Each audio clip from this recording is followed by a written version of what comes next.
Virtual desk కూడా ప్రారంభించింది అధ్యక్ష. అదేవిధంగా వ్యవ పట్టణీకరణ, వృద్ధి చెందడంతో భారత్ ఫ్యూచర్ సిటీ ప్రాజెక్టు పర్యవేక్షణకు, శాంతి భద్రతలు కాపాడడానికి, పోలీసింగ్ సామర్థ్యాన్ని పెంచడానికి 29/12/2025 జీవో నెంబర్ 141 ద్వారా హైదరాబాద్ రాచకొండ కమిషనరేట్లను ఫ్యూచర్ సిటీ కమిషనర్ ఏర్పాటు చేయడం జరిగింది అధ్యక్ష. టీసేఫ్ ఆధునిక టెక్నాలజీ ఉపయోగించి మహిళా భద్రతా పర్యవేక్షణకై రాయ్పూర్ ఛత్తీస్గఢ్ లో నవంబర్ 27-29 మధ్య జరిగిన కాన్ఫరెన్స్ లో ప్రారంభించినారు అధ్యక్ష. అదేవిధంగా సైబరాబాద్ పోలీస్ కమిషనరేట్లోని షామీర్పేట పోలీస్ స్టేషన్లో 2020 సంవత్సరానికి గాను దేశంలో అత్యుత్తమ పోలీస్ స్టేషన్లుగా నిలిచినట్టు ఛత్తీస్గఢ్ లో జరిగిన డీజీల సమావేశం ప్రకటించింది అధ్యక్ష. అదేవిధంగా పాస్పోర్ట్ వెరిఫికేషన్ లో గోల్డ్ స్టాండర్డ్ నెలకొల్పేందుకు 2025 జూన్ 24న పాస్పోర్ట్ సేవ్ దినస్ ఈ కార్యక్రమంలో తెలంగాణ పోలీస్ శాఖ ప్రతిష్టాత్మకంగా పురస్కారాన్ని అందుకున్నది అధ్యక్ష. తెలంగాణ పోలీస్ శాఖ అంతర్గతంగా వెరీ ఫాస్ట్ యాప్కు ఈ యొక్క ఘనత కూడా దక్కింది అధ్యక్ష. అంతేగా తెలంగాణ పోలీస్ ప్రపంచ స్థాయిలో సాంకేతిక ఆవిష్కరణలకు గాను జాతీయ స్థాయిలో అనేకమైనటువంటి పురస్కారాలు అందుకుంది అధ్యక్ష.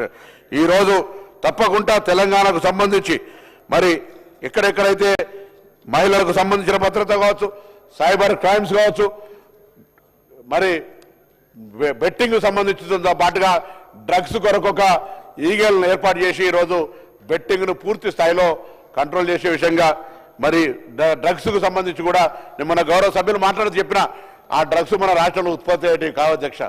ఈ డ్రగ్స్ అన్ని కూడా బయట నుంచి వస్తున్నప్పుడు బయట ఉన్నటువంటి లొసుగులను మరి కేంద్ర ప్రభుత్వం కొంత రాకుండా కాపాడడానికి వేరే వేరే దేశాల నుంచి వస్తున్నప్పుడు ఏ విధమైన చర్యలు తీసుకుంటారో అది కూడా మనం ఈరోజు అలైన్మెంట్ కావాల్సిన అవసరం ఉంది కేంద్రంతో అనేటువంటి మాట సందర్భంగా మరి ముఖ్యమంత్రి గారు కూడా అక్కడికి వెళ్ళినప్పుడు ఈ అంశం మీద మరి సంబంధించి చెప్తా ఉన్నారు.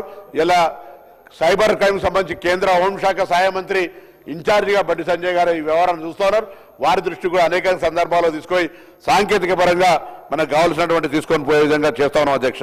ఉమెన్ సేఫ్టీకి సంబంధించి కావచ్చు, మహిళా అకృత్యాలపై అదేవిధంగా గౌరవ సభ్యులైన లాకప్ డేస్ సంబంధించి వెంటనే చర్యలు తీసుకోవడం జరిగింది అధ్యక్ష. అంటే పోలీసుల పరంగా మనమందరం ఎవరెన్ని మాట్లాడినా ఆత్మస్థైర్యం ఉండే విధంగా చర్యలు తీసుకోవాల్సిన అవసరం ఉంది. ఇవాళ జైళ్ల శాఖ కావచ్చు, ఫైర్ శాఖ కావచ్చు, ఈరోజు ఏసీపీ కావచ్చు, లేకపోతే ఈ విధంగా అన్ని పోలీసులకు సంబంధించినటువంటి విషయం లోపల ఈ ప్రభుత్వం చిత్తశుద్ధితోటి పోలీసుల మనోధైర్యాన్ని పెంచుతూ క్రిమినల్స్ ఒక భయపడే విధంగా కఠినంగా మరి పోలీసులు ఫ్రెండ్లీ పోలీసింగ్ చేస్తూనే మరొక వైపు నేరస్తుల పట్ల కఠినంగా వ్యవహరించేటువంటి చర్యలు తీసుకొని ఇబ్బంది లేకుండా ముందుకు పోతుందనే మాట ఈ సందర్భంగా మనవి చేస్తూ తప్పకుండా గౌరవ సభ్యులు వ్యక్తిగతంగా ఏదైనా అంశాలు చెప్తే వాటిని తప్పకుండా ప్రభుత్వంలో పరిశీలించడం జరుగుతుందనే మాట నేను ఈ సందర్భంగా మనవి చేస్తున్నాను అధ్యక్ష. అదేవిధంగా మీరు ఏమని చెప్తే మరి లేదా నేను అది आप जो पूछे वो सब बोल रहे సార్. ఇప్పుడు వాళ్ళకి సంబంధించి తప్పకుండా నేను ఒకటే మాట చెప్తాను, పోలీసులు ఏ ప్రభుత్వంలో ఉన్నా పోలీసులకు మనోధైర్యం కలిగించాల్సిన అవసరం ఉంది అధ్యక్ష. పోలీసులకు సంబంధించి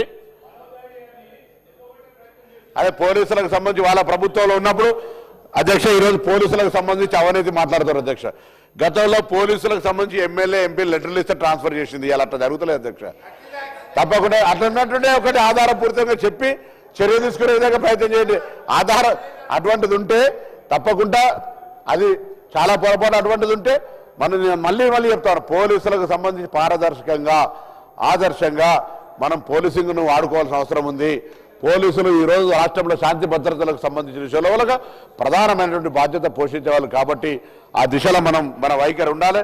ప్రభుత్వం దగ్గర ఏదైనా అవసరం ఉంటే అటువంటికి సంబంధించి మరి చర్య తీసుకోవాలని చెప్పి నేను సందర్భంగా కోరుతా ఉన్నా. తప్పకుండా మరి తెలంగాణకు సంబంధించి సైబర్ నేరాలకు సంబంధించి కూడా తగ్గుముఖం పట్టినాయి. తర్వాత ఇంకా మరి పెద్దలు హరీష్ రావు గారు చెప్తారో వారు మాట్లాడింది కూడా నేను ఇక్కడ రాసుకున్నాను. కోడూరు రాజేష్కు సంబంధించి చిలుకూరు గ్రామం మండలం లోపల జరిగినటువంటి వైద్యం చేయించుకున్నాడు ఆయన కామినేని హాస్పిటల్లో. ఆర్థిక సాయం కోసం 2021 ముఖ్యమంత్రి గారు రిలీఫ్ ఫండ్కి అప్లై చేశారు. 4 సంవత్సరాలు గడిచిన మంజూరైన ఫైనాన్షియల్ అసిస్టెన్స్ చెక్ అందలేదు అధ్యక్ష. మరి ఆ మాటను మనవి చేస్తూ అదేవిధంగా ఇందుకు సంబంధించి ఆర్టీసీ ఇప్పుడు ఈ యొక్క పోలీస్ తాకతో పాటుగా ఆర్టీసీకి సంబంధించి ఒక 2 నిమిషాలు కూడా మాట్లాడుతా అధ్యక్ష. ఆర్టీసీలో అధ్యక్ష 2000 వారు తెలుసు పెద్దలు ఆర్టీసీ యూనియన్లకు అధ్యక్షుడిగా ఉండ్రి ఆర్టీసీలకు సంబంధించి ఎప్పుడైనా మూసేస్తాం ఇక ఆర్టీసీ అన్నది ఉంటే వాళ్ళే మూసేసే సంస్థను 2023 ఎన్నికలకు ముందు ప్రభుత్వంలో విలీనం చేస్తామన్నారు అధ్యక్ష. అది కమిటీ దగ్గర పర్యవేక్షణ ఉంది. దాని మీద ప్రభుత్వం తప్పకుండా ఏం చేయాలన్నట్టు ఆలోచన చేస్తూ ఉంది.